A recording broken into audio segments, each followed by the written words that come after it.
За сайн уу манайхаа. За мөн булганы сайхан сум дээр ирсэн байж байна. Одоо 2 хоногийн дараа сайхан сумын 100 жилийн ойн баяр болох юм байна. Тэгээ тэрэнд оролцох гээд. Энэ сум болохоор айр гараа алдартай.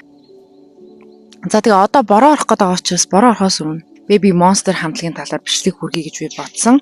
Хөдөө ирээд 4 хонжийн үс гизэг мэзэг жоохон тийм байгаад байгаа шүү. За тэгээд энэ зөвхөн миний бодол байгаа шүү. Мэдээж хүн болгоны үзэл бодол өөр учраас та нар маань ч гэсэн үзэл бодлоо соёлтойгоор коммент хэсгээр бас бичээрэй. YG Entertainment-ийн бол анх 21 хамтлагаар маш их амжилтанд хүрсэн. За түүний дараагаар Blackpink хамтлагийн гарч ирсэн. За Blackpink-ийн дараа Baby Monster хамтлагийн бүтээгээд бол удаагүй байгаа. Гэхдээ энэ хугацаанд бол маш олон шинэ дуу клипээ бол цацсан байдаг. Миний одоо 10 жилд байхад бол 21 хамтлаг нэлийн алдартай байсан байхгүй. 21 хамтлаг алдартай байж байгаа. Дараа нь Blackpink хамтлагийн гарч ирэхэд мэдээж нөгөө 21-ыг сонсч байсан хүмүүс шин зүйлийг хүлээж авах бол айгүй хэцүү байсан. Яг бол 21 хамтлагт их хайртай байгаад байгаа шүү дээ. За тэгээ Blackpink болохоор сүүлийн хэдэн жилд бол бүр ирчээ аваад дэлхийн шилдэг хамтлаг болсон шүү дээ. Урлаг соёлын дээд оргилд хүрснийхэн дараа Baby Monster хамтлаг дөнгөж дебютээ хийгээд эхлэнгүүт Blackpink-ийг сонссон хүмүүс дараагийн шинэ хамтлагийг хүлээж авахд бол мэдээж бол хэцүү. Тэгээ би өмнө болохоор Baby Monster хамтлагийн талаар Odin Skincare гэдэг Instagram хаяг дээр бичлэг хийгэнгүүт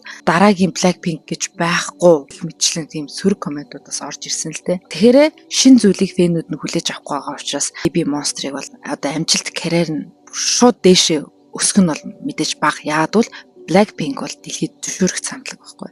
За тэгтээ 1 юм уу 2 жилийн дараа Baby Monster хамтлагийн бол өмнөх хамтлагуудаа амжилтын рекордыг бас эвдэж магадгүй бид нар сайн мэдэхгүй учраас тийм. Дараагийнх нь болохоор хамтлагийн одоо хамгийн сенсацтай, хамгийн хейтерстэй хамтлагийн одоо гишүүн гэх юм бол Ахион ага. Эхний 1-2 дуун дээр болохоор клипэнд нь ерөөсөө тоглоогүй, эмчилгээнд явж байгаа, эргэж ирэх ирэхгүй мэддэхгүй гэх нэг тийм YG Entertainment-аас мэдээлэл гаргацсан байсан шүү дээ. Сүүлд болохоор Шиш гэдэг дуун дээр Ахион албан ёсоор хамтлагтаа буцаж ирсэн. Ахион буцаад ирсэн ч гэсэн Ахион ягаад одоо маш их хейтерстэй байгаа вэ гэхээр тайзны үзүүлбэр Ахион хитрхи нүрээ хуургаал хитрхи их орилоод одоо too much байгаад байгаа учраас айгүй олон хүмүүс дургу байгаад байгаа. Тэгээд одоо бүжгийн хөдөлгөөн хийж явахдаа нөгөө хэдээс хитрхи ялгарх гад огцом ширүүн хөдөлгөөн хийгээд байгаа байхгүй.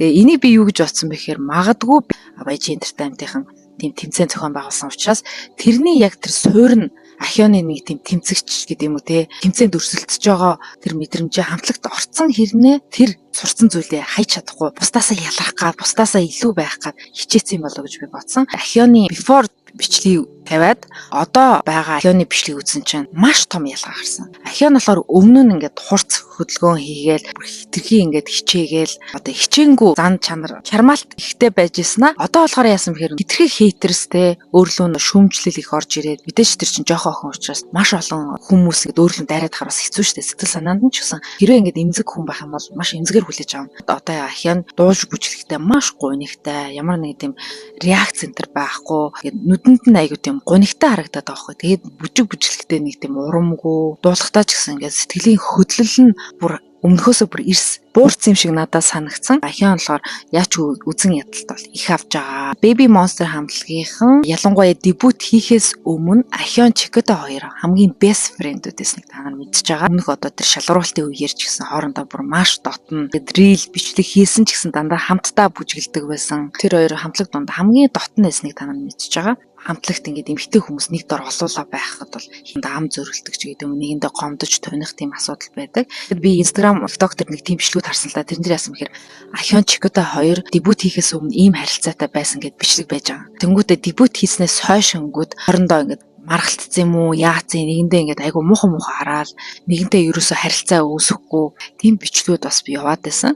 Тэгэхээр одоо Ахион Чикото хоёр хоорондоо харилцаа нь ямар байгаа талаар та нараас санал бодлоо хуваалцаарай. Тийм бичлэг үүссэн бол бас хэлээрэй. Бас нэг бичлэг байсан айгу тийм гунигтай яг ингээд нүдэндээ ингээд нулимс цэлгэнсэн гунигийн харц идэв штэ. За YG Entertainment-ийн бас нэг юм мэдээлэл сүлд гарсан байна л да. YG Entertainment-ийн болохоор одоо ч ингээд 7 сар хэрэг чинь жилийн хагас болчиход байгаа штэ. За хагас жилийн дотор болохоор 300 сая вон ашиг олсон юм байна. Маш бага үзүүлэлт юм байна л да. Яагадгүй YG Entertainment чинь зах зээлийн үнэлгээ нь болохоор 600 тэрбум воны үнэлгээтэй ирнэ.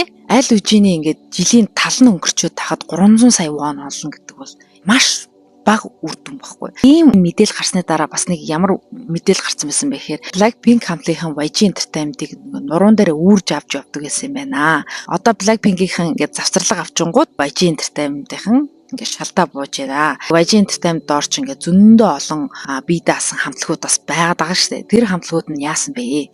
Яг бол тэр хамтлаг бол яаж буусан хичээж ажиллаад Blackpink-ийн олдог орлогыг бол хаамж хүрэхгүй шүү дээ. Blackpink-ийн ингээд завсарлахаар ингээд үйл ажиллагаа ингээд байхгүй болчоор YG Entertainment олох орлого нь байхгүй болчиход байгаа байхгүй. За тэгээ Baby Monster хамтлаг чинь яаж яхад нөгөө дебютээ хийгээд удаагүй байгаа. Дэлхийд яг тэгээ Blackpink шиг танигдаагүй байгаа.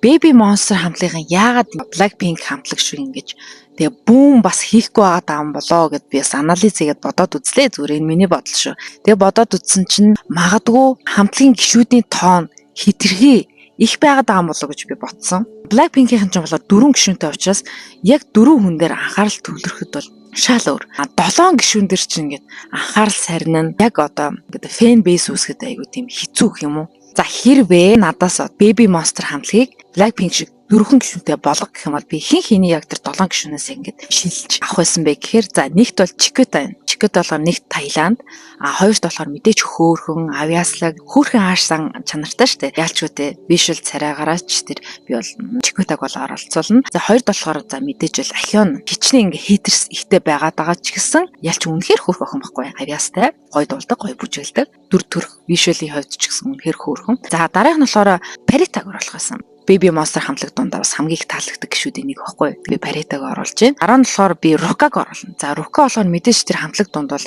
рэп үглэлт бол хэрэгтэй. Хэрэг 4 хүн сонгох гэж байгаа учраас. За 4 байя. Дахиад нэг хүнийг 5 дахь гишүүн болгоо гэвэл би Асааг сонгоно. Энэ 5 гишүүн байсан бол бас болж байгаа. Гэхдээ яг нөгөө хоёрыг муу гэж байгаа юм биш. Гишүүдийн тоог цөөл гэж хэлэх юм бол би энэ 4, энэ 5-ыг бол сонгох байсан. Тэгээ одоо бороо орох гэдэг шүү. Энэ талаас бороо орох чинь тэгээд бичлэгээ дуусгая. Тэгээд дараагийн сонирхолтой бичлэгээр уулзцаая. Тэгээд та нар маань Baby Monster хамтлагийн 4 гишүүдтэйсэн бол хэн 4-ыг сонгох байсан бэ? Комент хэсгээр бичээрэй. Баярлалаа манайхаа.